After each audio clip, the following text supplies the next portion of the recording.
The left has a hard time discerning between right and wrong. And the reason why they have a hard time discerning between right and wrong is because they are absolutely positively convinced that things that are wrong are right and things that are right are wrong. Let me give you a demonstration. The young man arrested for assassinating Brian Thompson, before he was arrested, was being lauded by many people as a hero, a crusader. They held a killer look-alike contest in Central Park in New York before he was arrested. There are items for sale online extolling him.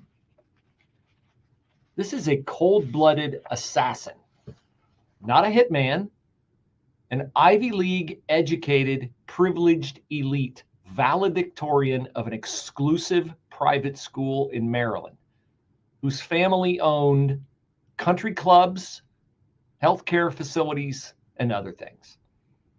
This is a kid who has had life handed to him on a silver platter, who had no record of his DNA in any criminal database.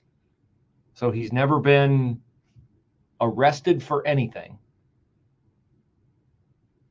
Someone who had the money to get care, someone who could have engaged his brain in any manner of fashion to reform the industry that apparently moved him to assassinate someone he never met, but yet perceived as responsible for his own angst against corporate America or the healthcare industry specifically.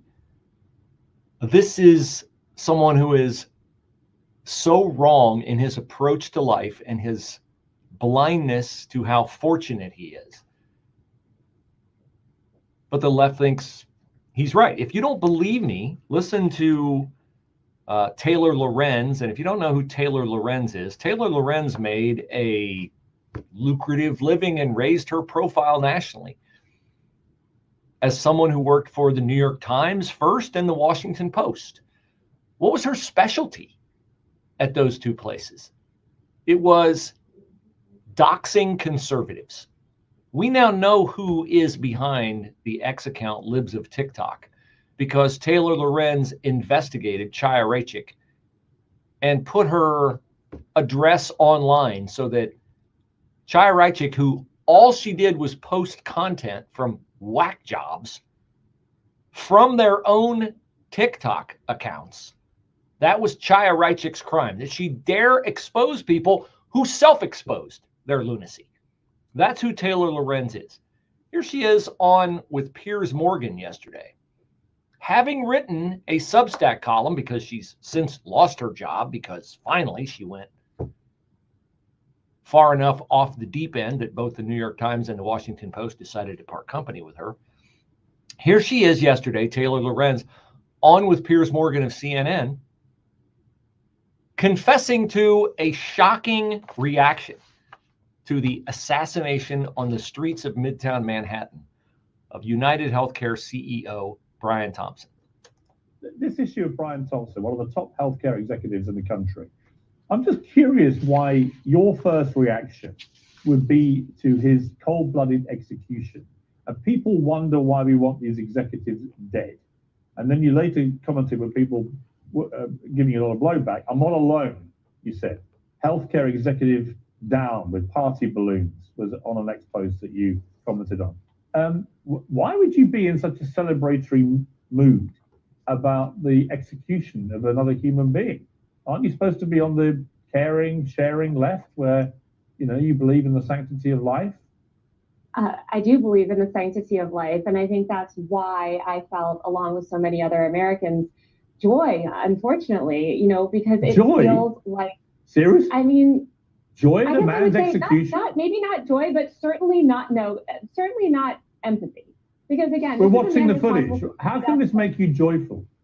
This guy's a husband, he's a father, and he's being gunned down in the middle of Manhattan. Why does that make you joyful? Of Americans that he's murdered. So are the tens of thousands of Americans, innocent Americans, who died because greedy health insurance executives like this one push policies of denying care to the most vulnerable people. I mean, I can't even begin to identify with how broken your brain must be to have that viewpoint of watching an innocent person who you've never met, never had any interaction with, murdered in cold blood on the streets of New York City, and saying it made you feel joyful. And then when you're called on how crazy that is, saying, well, I certainly didn't feel any empathy. I guess it's beyond the research capabilities of Taylor Lorenz to go back and find out where the tectonic plates shifted with the healthcare system in the United States of America, and when healthcare companies started to deny coverage. Would it have been, oh, that's right, when every single Democrat in Congress without a single Republican vote rammed through Obamacare and put oppressive regulations on your primary care physician, thus causing costs to soar out of sight, thus causing healthcare companies and insurance companies to become more discerning in what diseases they would cover and what medications they would approve for your care? I guess that's beyond Taylor Lorenz's capacity to research. So now let's shift to New York City yesterday, where Daniel Penny, a white Marine, and I have to say he's white because that's at the core of how deep these roots of hatred and poisonous brain rot run in the United States of America, where Daniel Penny was acquitted because he never should have been charged.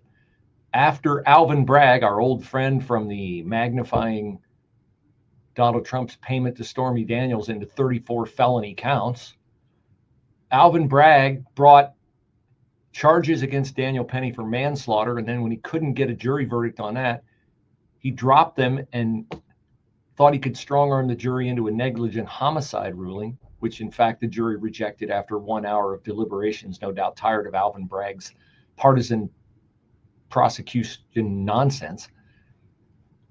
Daniel Penny acquitted, and all of America, well, not all of America, rejoiced.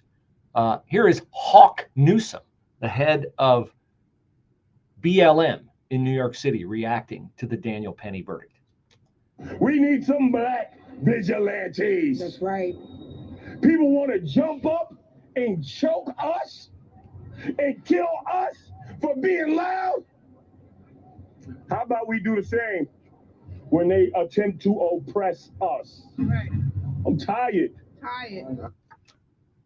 He's tired.